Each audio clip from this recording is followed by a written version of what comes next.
महाभारत की कहानी। महाभारत युद्ध में इस जोड़ी ने मचाया था कोहराम। पिता के वध के लिए फैलाई गई बेटे की मौत की झूठी खबर।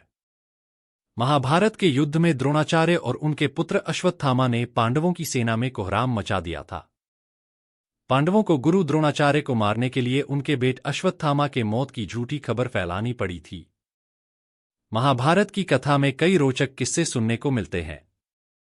महाभारत युद्ध के दौरान पिता पुत्र की एक जोड़ी ऐसी भी थी जिसने पांडवों के खेमे में कोहराम मचा दिया था। ये थे गुरु द्रोणाचार्य और उनका बेटा अश्वत्थामा।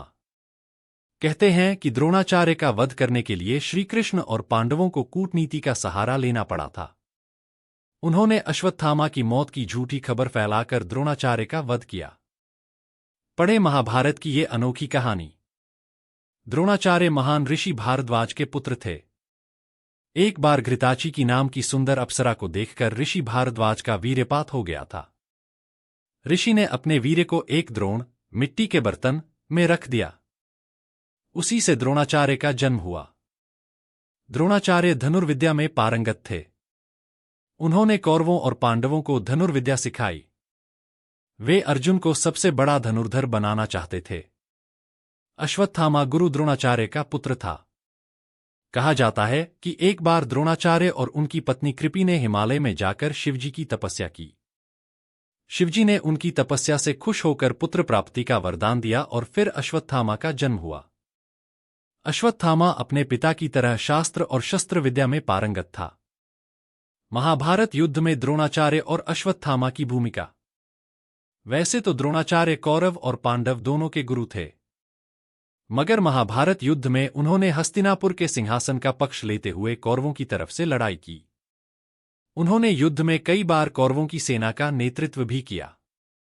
द्रोणाचार्य और अश्वत्थामा ने मिलकर पांडवों की सेना में कोहराम मचाया। उन्होंने पांडवों के कई महान योद्धाओं को हराया। महाभारत काल में चंद लोगों को ही चक्रव्यूह की रचना और उसे भेदना आता था। द्रोणाचार्य उनमें से एक थे। दुर्योधन के कहने पर द्रोणाचार्य ने ही युद्ध में चक्रव्यूह की रचना की। ये चक्रव्यूह युधिष्ठिर को फंसाने के लिए रचा गया था, मगर इसमें अभिमन्यु फंस गया और कौरवों ने उसका वध कर दिया। जब छल से हुआ गुरु द्रोणाचार्य का वध। पौराणिक मान्यताओं के अनुसार द्रोणाचार्य का वध करने के लिए पांडवों को छल का सहारा लेना पड़ा। श्रीकृष्ण के कहने पर युधिष्ठिर ने अपने अश्वत्थामा नाम के हाथी को मार गिराया। फिर खबर फैला दी कि अश्वत्थामा का वध हो गया है। द्रोणाचार्य को लगा कि उनका पुत्र अश्वत्थामा नहीं रहा। उन्होंने तुरंत अपने सभी अस्त्र शस्त्र त्याग दिए। इस मौके का फायदा उठाकर धृष्टद्युम्न ने द्रोणाचार्य का सिर काटकर उनका वध कर दिया। पिता की मौत से आग बबूला हो गया अश्वत्थामा। कहते हैं कि अपने पिता की मृत्यु की खबर सुनकर अश्वत्थामा आग बबूला हो गया। उसके सिर पर खून सवार हो गया। महाभारत युद्ध भले ही पांडवों ने जीत लिया।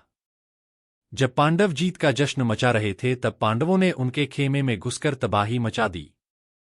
अश्वत्थामा ने द्रौपदी के 5 पुत्र और धृष्टद्युम्न का उस समय वध कर दिया जब वे सो रहे थे। माना जाता है कि इस घटना के कारण अश्वत्थामा को सदियों तक जिंदा रहकर दुख भोगने का शाप मिला था।